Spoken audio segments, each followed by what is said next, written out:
শুধু দর্শক মণ্ডলী, আশা করি সবাই ভালো আছেন। অটিজম বিডি ইউটিউব চ্যানেল এবং আইএনডিআর এর ফেসবুক পেজ থেকে আপনাদের সবাইকে স্বাগতম।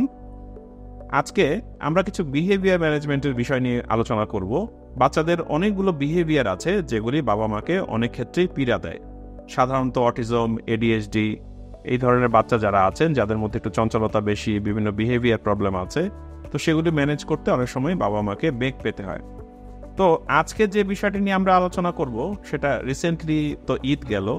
কিছু কিছু প্যারেন্টস আমাদেরকে জিজ্ঞেস করেছেন যে এবার ঈদে ওনারা যখন বাজার করতে গিয়েছেন তো তখন ওনারা কিছু ডিফিকাল্টি ফিল করেছেন, যে বাচ্চা অনেক বিরক্ত করেছে, ওনারা শপিং মলে শপিংটা ঠিক মতো করতে পারে নাই। তো দর্শক মণ্ডলী, এই বিষয়ে একটু আলোচনা করার জন্য আজকে আমাদের সাথে উপস্থিত আছেন Umme Saika Nila madam, founding managing director, institute of neuro development and research. উনি একজন খুবই সিনিয়র অকুপেশনাল থেরাপিস্ট এবং সেন্সরি ইন্টিগ্রেশন স্পেশালিস্ট। ম্যাডাম কেমন আছেন? আলহামদুলিল্লাহ ভালো আছি, আপনি কেমন আছেন? আমি ভালো। তো যে বিষয়টি আলোচনা করছিলাম যে ঈদে বাজার করতে যে কিছু কিছু প্যারেন্টস ওনারা ডিফিকাল্টি ফিল করেছেন, তো এই বিষয়টা কেন এবং কি করা যায়? আমাদের যে অটিজম এবং এডিএইচডি যে বাচ্চারা আছে তারা নানান রকমের আচরণ করে। নানান রকমের আচরণের ভিতর তাদের রিপিটিটিভ আচরণ আছে, সেন্সরি আচরণ আছে। অনেক সময় প্যারেন্টসরা মনে করে সব কিছুই হয়তো সেন্সরি থেকে আসছে। আসলে সবগুলো বিহেভিয়ার সবসময় সেন্সরি ইস্যুস থেকে আসে না, কিংবা রিপিটেটিভ বিহেভিয়ারও না। কিছু কিছু আছে যে জিনিসগুলো তারা হয়তো বাচ্চাকে ঠিকমতো প্রিপেয়ার করেনি, মানে তারা যে মার্কেটে যেতে চাচ্ছে, যে ঈদের শপিং করতে যাব, সেই জন্য যে একটা প্রিপারেশন, বাচ্চা তো তার নিজের মতো থাকে, বাসায় থাকে, কমফোর্টেবল একটা এনভায়রনমেন্ট, তার নিজের জগতেই থাকে। হ্যাঁ, নিজের বাসায় তার কমফোর্টেবল এনভায়রনমেন্ট, তার কমফোর্টেবল তার যে খেলনা আছে, জিনিস আছে, সব কিছু অ্যাভেলেবেল আছে। সে তার নিজের পরিবেশে অনেক কমফোর্টেবল মোটামুটি থাকে, একা থাকুক, নিজের ভিতরে থাকুক, আর যেভাবেই থাকুক না কেন। এখন এই কমফোর্টেবল পরিবেশ থেকে যখন আপনি আউটসাইডে নিয়ে যাচ্ছেন, তখন সেখানে তার কেন যাচ্ছে, সেখানে কতক্ষণ সময় লাগতে পারে, সেখানে তার কাজটা করণীয় কি, সেখানে সে যে একটা দোকানে যাবে নাকি সেখানে আরও অনেকগুলো দোকান থাকবে শপিং মলের ভিতরে, সেখানের পরিবেশটা কেমন হবে, এই সব কিছু সম্পর্কে তার কোনো অ্যাওয়ারনেস থাকে না, মানে সে ওটা জানে না। তাহলে যেহেতু সে জানে না, সেজন্য সে ওখানে যেয়ে যখন অনেক কিছু একসাথে দেখে তখন তার সব কিছু একসাথে জানতে ইচ্ছা করে, ওভারলোড হয়ে যায়। হ্যাঁ, তখন তার ওভারলোড হয়ে যায়, তখন সে এটা ধরবো সেটা ধরবো, দৌড়াদৌড়ি করবো, ছুটে করবো, এরকম অবস্থায় থাকে। এই জন্য যেটা সবচেয়ে মানে খুবই একটা ইম্পর্টেন্ট কাজ, যেটা অবশ্যই বাবা মার করা উচিত, সেটা হচ্ছে তাকে প্রিপারেশন দেওয়া, যে আমরা যে মার্কেটে যাব এই বিষয়টা তাকে আগে থেকে জানানো, সেখানকার পরিবেশ সম্পর্কে আগে থেকে জানানো। এটা কিভাবে জানাতে পারে প্যারেন্টস? এটা জানানোর জন্য তারা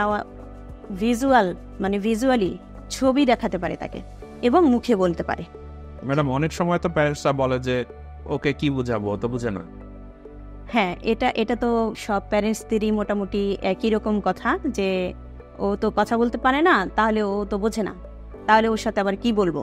এটা তো অবশ্যই কগনিটিভলি তার, যেহেতু সে দেখারটা দেখতে চায় না, শোনারটা শুনতে চায় না, ফোকাস করে না, অ্যাটেনশন দেয় না, তাহলে এটা অবশ্যই একটা চ্যালেঞ্জিং কাজ। কিন্তু আপনারা মানে প্যারেন্টসরা যদি কখনোই তাকে বলে বোঝানোর চেষ্টা না করে, তাহলে কখনোই তো অডিটরি প্রসেসিংয়ে হেল্প হবে না। অডিটরি প্রসেসিংয়ের জন্য অবশ্যই লিসনিং করাতে হবে, তাকে শোনাতে হবে।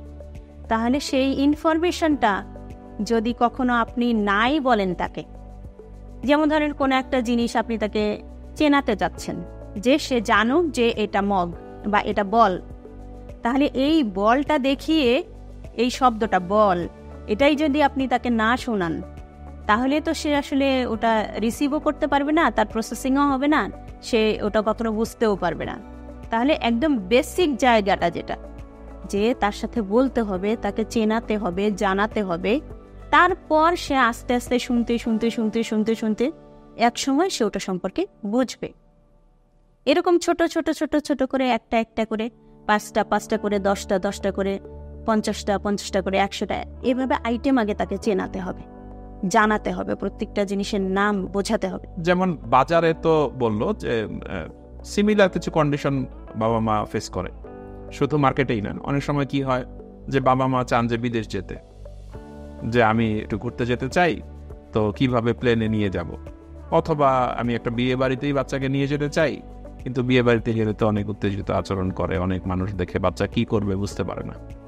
সে সাথে ধরেন বাসায় কোনো নতুন মেহমান আসলো, তো সেক্ষেত্রে দেখা যায় যে বাচ্চা ডিফারেন্ট আচরণ করছে, হয় চিৎকার চেঁচামেচি করছে, কান্নাকাটি করছে, অথবা সরে যাচ্ছে, অবশ্যই প্রত্যেকটা সিচুয়েশনই তো আলাদা।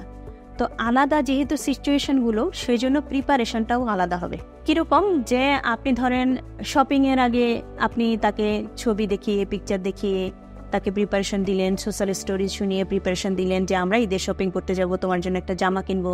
ওটা অবশ্যই পর পর ভিজুয়াল পিকচার দিয়ে দিয়ে, আপনার কাছে যদি পিকচার অ্যাভেলেবেল না থাকে তাহলে অবশ্যই আপনি ড্র করেও দেখাতে পারেন তাকে।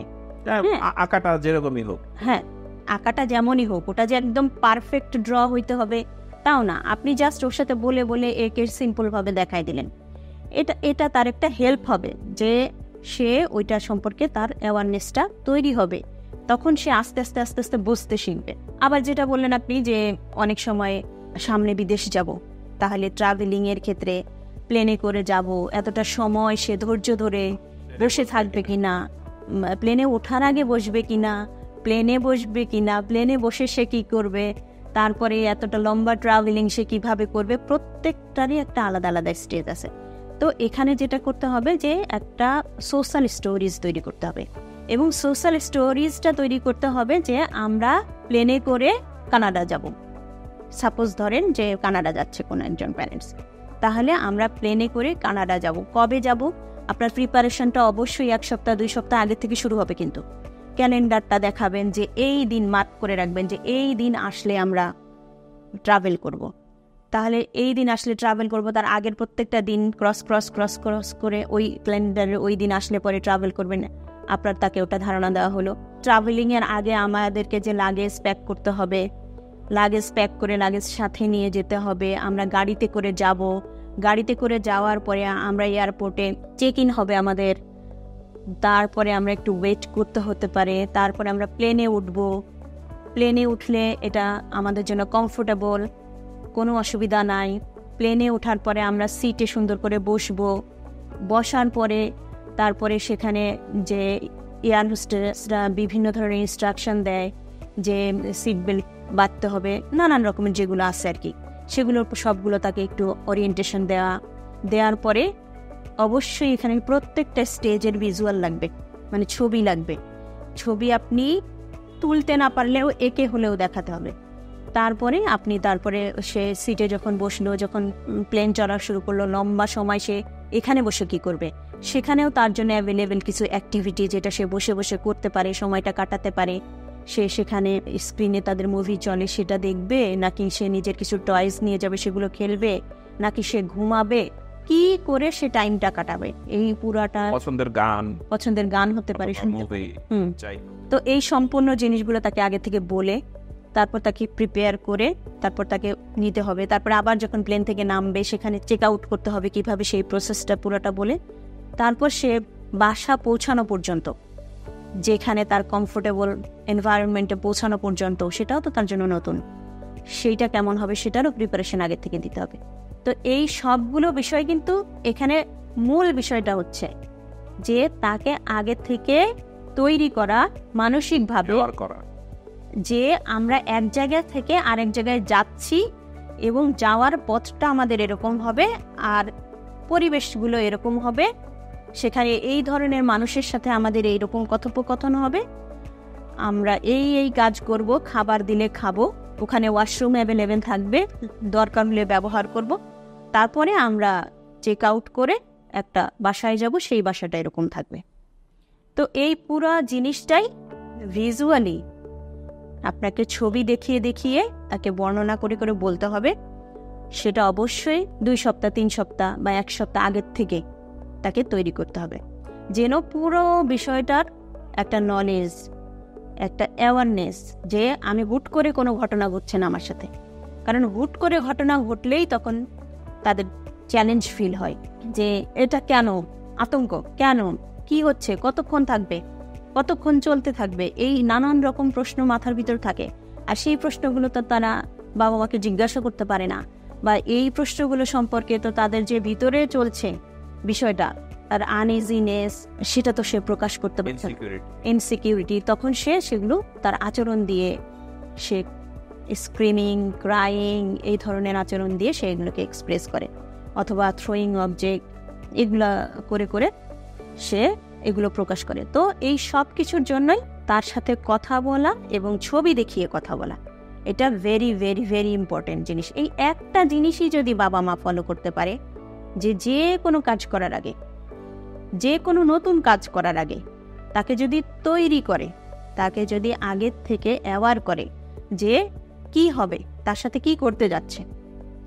যেমন আপনি আরও বললেন যে বাসায় মেহমান আসলে হুট করে 4-5 জন মানুষ চলে আসলো বাসায়, কারা তারা, তাদের পরিচয় কি, তারা কতক্ষণ থাকবে আমাদের বাসায়। আবার আমার বাবা মা যে আমাকে নিয়ে ব্যস্ত থাকার কথা, সে আবার তাদেরকে নিয়ে ব্যস্ত, তাদেরকে খাবার দাবার সার্ভ করছে, তাদের সাথে যে গল্প করছে। তো এই সময় বাচ্চা মনে করে যে কেন, ওয়াই, সেটা তার মনে মনে এই প্রশ্নটা থাকে। তখন সে নিজের সাথে তাদেরকে শেয়ার করে যে আমার বাবা মা অন্যদের সাথে ব্যস্ত, আমার সাথে অ্যাটেনশন দিচ্ছে না, এটা তার একটা ফ্রাস্ট্রেশনের কারণ হয়ে যায়। তখন সে অন্যরকম আচরণ করে। এই জন্য যদি তাকে একই রকমভাবে আগের থেকে প্রিপেয়ার করা হয় যে তোমার খালা আসবে, মামা আসবে, বা দাদা দাদি আসবেন, বা নানা নানি আসবে, যারা আর কি ওদের সাথে থাকে না, কিংবা বাবা মার বন্ধু বান্ধব আসবে, যে কোনো মেহমান আসলেই আগের থেকে তাদের সম্পর্কে একটা ডেসক্রিপশন দেওয়া, কখন আসবে, কারা আসবে, তাদের সাথে আমাদের করণীয় কী কী, তারা বাসায় আসার পর কী কী করবে এবং কতক্ষণ পরে তারা চলে যাবে, এই পুরোটা সম্পর্কে যদি তাকে আগের থেকে ভিজুয়ালি দেখিয়ে সোশ্যাল স্টোরিজ তৈরি করে একটু যদি বোঝানো যায়, তাহলে সেক্ষেত্রে বাচ্চা কমফোর্টেবল থাকে। অনেক সময় বাবা মাকে প্রশ্ন করলে তারা বলে যে হ্যাঁ আমি তো বলেছি। তখন জিজ্ঞাসা করা হয় যে বলেছেন, আপনি কি ছবি দেখিয়েছেন? বলে না না, ছবি তো দেখিনি, ও তো বললে এখন বোঝে। আমি বলেছি তো ওকে। দেখেন, উনি বলেছেন, বললে এখন সে বোঝে, তারপরেও এখানে যদি ছবিটা দেখানো হতো তাহলে ওর জন্য বেশি কমফোর্টেবল হতো, কারণ ওটা ওর জন্য প্রয়োজন। ও পুরা ভিজুয়ালি ওটাও একবার তার মেমোরিতে নিয়ে ফেলে, কারণ এই ভিজুয়ালসটা আসলে 2 ডাইমেনশনাল, তার বুঝতে সুবিধা হয় বেশি। জি, থ্যাংক ইউ ম্যাডাম। তো আমরা অনেক কিছু জানলাম আজকে। দর্শক মণ্ডলী, আপনারাও শুনলেন। আপনারা অবশ্যই জিনিসগুলো মাথায় রাখবেন এবং অলসতা করা যাবে না। নতুন যে কোনো কাজ করার আগে তাকে ভিজুয়াল শিডিউল, অর্থাৎ একটু ছবি এঁকে এবং বারবার সেটাকে বর্ণনা করে তাকে আগে থেকে প্রস্তুত করতে হবে। তাহলেই এই ধরনের হঠাৎ করে অন্য জায়গায় যে ধরনের আচরণগুলো বাচ্চারা অনেক সময় শো করে ফেলে, সেগুলি থেকে অনেকটুকুই পরিত্রাণ পাওয়া যায়। দর্শক মণ্ডলী, আমাদের চ্যানেলগুলোতে লাইক, কমেন্ট এবং শেয়ার দিয়ে আমাদের সাথে থাকবেন, এবং সেই সাথে আমাদের প্যারেন্টস ট্রেনিংয়ের যে ভিডিও লিস্ট আছে সেটাতে রেজিস্ট্রেশন লিঙ্ক এই ভিডিওগুলোর নিচে দেওয়া থাকবে। রেজিস্টার করে রাখলে নিয়মিত হোয়াটসঅ্যাপের মাধ্যমে অথবা SMS এর মাধ্যমে আমাদের নতুন ভিডিও আসলে সেগুলি আপনাদের কাছে নোটিফিকেশন আকারে চলে যাবে। সবাই ভালো থাকবেন, ধন্যবাদ।